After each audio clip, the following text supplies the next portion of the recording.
Picture this. The ground beneath your feet suddenly cracks open, splitting wide like the jaws of some ancient beast. Men, women, children, entire families, screaming as they fall into the darkness below, swallowed alive by the earth itself. Their cries echo from the depths as the ground seals shut above them as if they never existed. This isn't a scene from a horror movie. This is what happened to a man named Korah and his followers over 3,000 years ago, and it's recorded in the most read book in human history, the Bible. What could drive someone to such a catastrophic end? What rebellion was so dangerous, so threatening to the very fabric of society, that God himself intervened in the most dramatic way imaginable?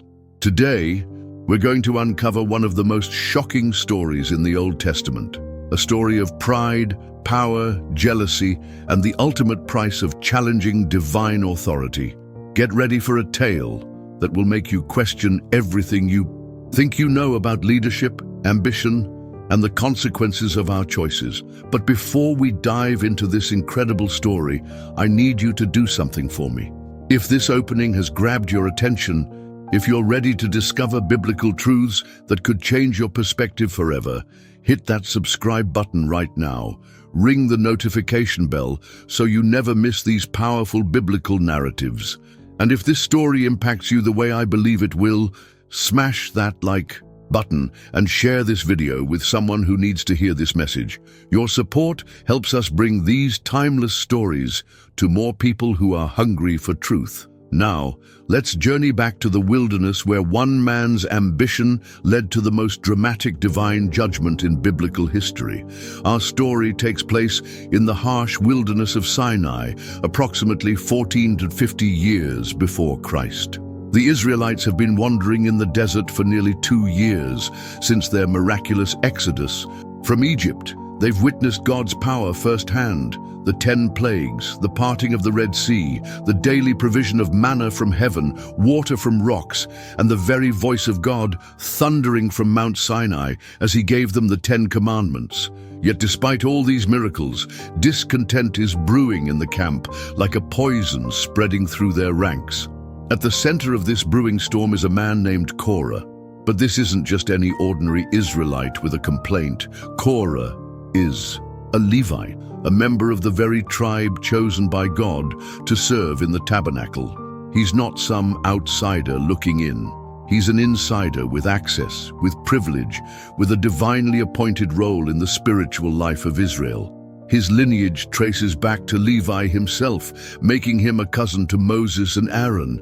He has wealth, he has status, he has respect, but apparently that's not enough. Korah looks at his cousins Moses and Aaron and sees something that ignites a fire of jealousy in his heart. Moses leads the entire nation of over 2 million people. Aaron serves as the high priest, the only man allowed to enter the Holy of Holies and stand before God's presence. And what is Korah? Just another Levite among many, carrying out what he perceives as menial tasks in service to the tabernacle. The question that haunts him becomes, why them and not me? But Korah is clever. He knows that a rebellion built on personal jealousy will never succeed. So he wraps his ambition in the language of democracy and equality. He begins to whisper to others, planting seeds of discontent. Why should Moses and Aaron have all the power? He asks. Aren't we all God's chosen people? Doesn't the whole congregation have holiness within them? Who made Moses the boss over all of us? His message resonates with others who have their own grievances. Soon, he attracts 2 powerful allies from the tribe of Reuben, Dathan and Abiram, men whose own tribal pride has been wounded. Reuben was Jacob's firstborn son, and according to ancient tradition, leadership should have passed through their tribal line. Instead, it went to Moses and Aaron from the tribe of Levi and to Judah for future kingship. The resentment has been festering for generations, and now they see an opportunity for revenge. The conspiracy grows like wildfire. Eventually, 250 prominent leaders of the congregation join the rebellion. These aren't random troublemakers. They are men of renown, respected leaders, princes of the assembly. Their involvement gives the rebellion legitimacy and makes it exponentially more dangerous. What started as one man's jealousy has become a full-scale political coup. The moment of confrontation arrives like thunder on a clear day. Korah and his conspirators march boldly to Moses and Aaron, their voices filled with righteous indignation, their words carefully chosen for maximum impact. "You have gone too far," they declare. "The whole community is holy, every one of them, and the Lord is with them. Why then do you set yourselves above the Lord's assembly?" Can you imagine the tension in that moment? Here stands Moses, the man who spoke with God face to face, who led Israel out of bondage, who received the law directly from the Almighty's hand, being accused of self-promotion and power-grabbing. The irony is staggering because Moses never wanted leadership in the first place. When God called him at the burning bush, Moses argued, made excuses, pleaded with God to choose someone else. This is a man who was so humble that Scripture says no one on earth was more humble than Moses. But Moses doesn't defend himself with angry words or political maneuvering. Instead, he does something that reveals the heart of a true leader. He falls on his face before God. In that moment of crisis, his first instinct isn't self-preservation, but prayer. He understands something that Korah has forgotten. Leadership is not about power. It's about responsibility to God. When Moses rises from prayer, his response is both wise and chilling. He proposes a test that will settle the matter once and for all. "Tomorrow morning," he says, "let Korah and all his followers take censers, put fire and incense in them, and present them before the Lord. The man the Lord chooses will be the Holy One. You Levites have gone too far." It's a brilliant strategy. Moses is essentially saying, "You want to know who God has chosen? Let's ask him directly." But there's something ominous about this test, something that suggests the stakes are higher than anyone realizes. That night, the camp buzzes with conversation. Word spreads quickly about the upcoming confrontation. Some people are excited, thinking they're about to witness democracy in action. Others are nervous, sensing that something bigger than a political dispute is at play. Moses tries once more to reach out to Dathan and Abiram, sending messengers to call them to come and talk. But their response reveals hearts that have hardened beyond reasoning. "We will not come," they shout defiantly. "Isn't it enough that you brought us out of a land flowing with milk and honey to kill us in the wilderness? Must you also make yourself a ruler over us?" Their words drip with sarcasm and revisionist history. Egypt, the land of their brutal slavery, is now remembered as flowing with milk and honey. The human capacity for self-deception when consumed by bitterness is truly remarkable. The morning of reckoning arrives. The entire congregation gathers to witness this unprecedented event. 250 men stand with their censers, ready to offer incense before the Lord. The tension is electric, the stakes couldn't be higher. This isn't just about leadership, this is about the very nature of authority itself, about whether leadership comes from God or from human ambition. Then something happens that changes everything. The glory of the Lord appears to the entire assembly, not just to Moses, not just to the leaders, but to everyone. God himself enters the conversation, and his presence is so powerful, so overwhelming, that it silences all debate. But his first words send a chill through the crowd. "Separate yourselves from this assembly, so I can put an end to them at once." The God of love and mercy is about to execute judgment, and Moses and Aaron realize that the entire congregation is in danger. Once again, these leaders demonstrate their hearts by falling on their faces and crying out, "O God, the God who gives breath to all living things, will you be angry with the entire assembly when only one man sins?" Even in this moment of ultimate crisis, Moses and Aaron are interceding for the people who have turned against them. They're not thinking about vindication or revenge. They're thinking about mercy for their enemies. This is leadership at its most. A profound level. God responds to their intercession with a modification of his judgment. He tells Moses to warn the people to move away from the tents of Korah, Dathan, and Abiram. The specific nature of this warning suggests something unprecedented is about to happen. Moses addresses the crowd with words that will either prove his divine calling or expose him as a fraud. "This is how you will know that the Lord has sent me to do all these things, and that it was not my idea. If these men die a natural death and suffer the fate of all mankind, then the Lord has not sent me. But if the Lord brings about something totally new, and the earth opens its mouth and swallows them, with everything that belongs to them, and they go down alive into the realm of the dead, then you will know that these men have treated the Lord with contempt." The audacity of this statement is breathtaking. Moses is essentially asking God to perform a miracle that has never been seen before, to demonstrate his power in a way that will be undeniable and unforgettable. He's putting his entire credibility, his entire ministry, his entire life on the line with these words. As soon as Moses finishes speaking, the impossible happens. The ground beneath Korah, Dathan, and Abiram begins to crack and split. The earth literally opens its mouth like a living thing and swallows them alive. Men, families, tents, possessions, everything. They go down into the earth screaming, and then the ground closes over them as if they had never existed. But the judgment isn't finished. Fire comes out from the Lord and consumes the 250 men who were offering incense. These leaders, these men of renown, these respected members of the community are destroyed in an instant by divine fire.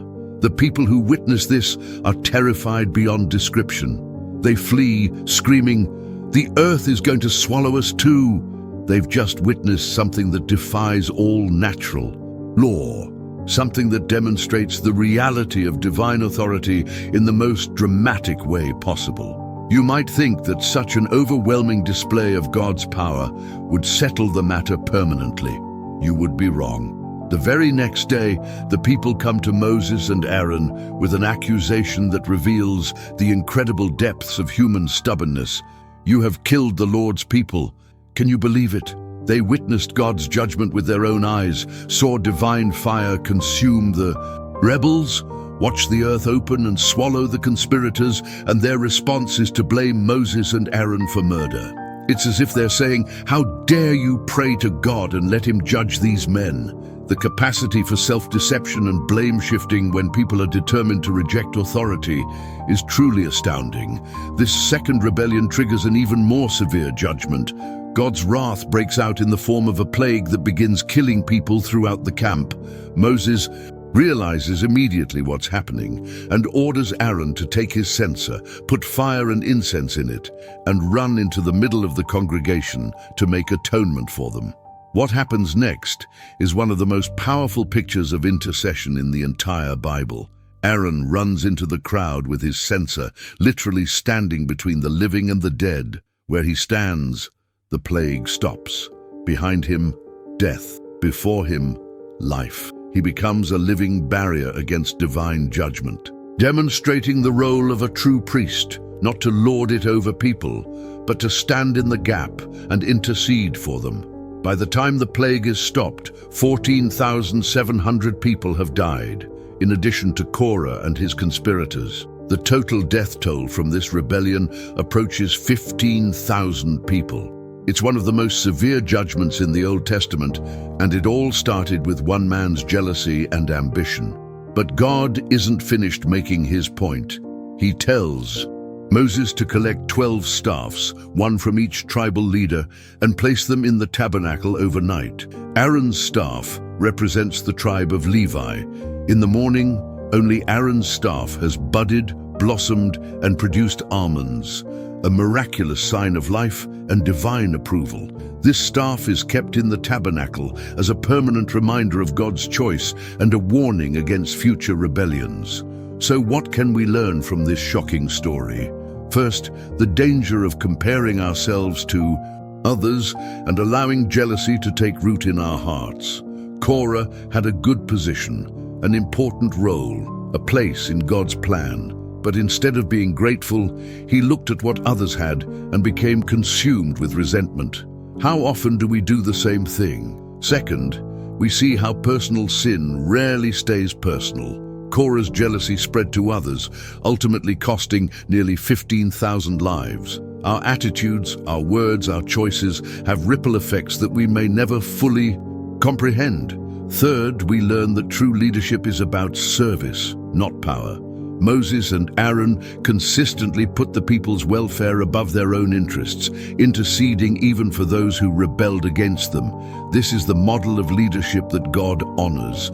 Fourth, we see that God takes rebellion against his established authority very seriously.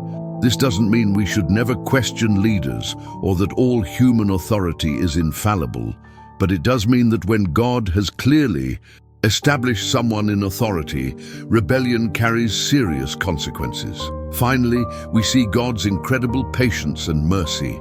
Even after the first judgment, he gave the people another chance. Even when they rebelled again, Moses and Aaron interceded for them. God's desire is always for repentance and restoration, but he will not allow rebellion to go unchecked indefinitely. The story of Korah is ultimately a story about the human heart, about pride, ambition, jealousy, and the devastating consequences of rejecting God's authority. But it's also a story about mercy, intercession, and the kind of leadership that God honors.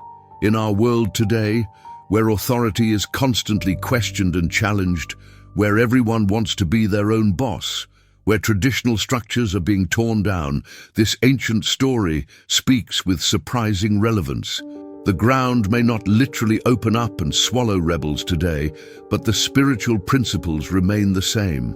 When we reject God's authority in our lives, when we allow jealousy and pride to rule our hearts, when we influence others to join us in rebellion, there are always consequences. They may not be as immediate or dramatic as what happened to Korah, but they are just as real and just as devastating. The question each of us must answer is this: will we learn from Korah's tragic example, or will we repeat his mistakes? Will we be grateful for the role God has given us, or will we be consumed with jealousy over what others have? Will we submit to God's authority in our lives, or will we insist on being our own boss? The choice is ours, but the consequences belong to God. And as the story of Korah dramatically demonstrates, those consequences are more serious than we might imagine. The earth opened its mouth once before. The question is, what will it take for us to listen?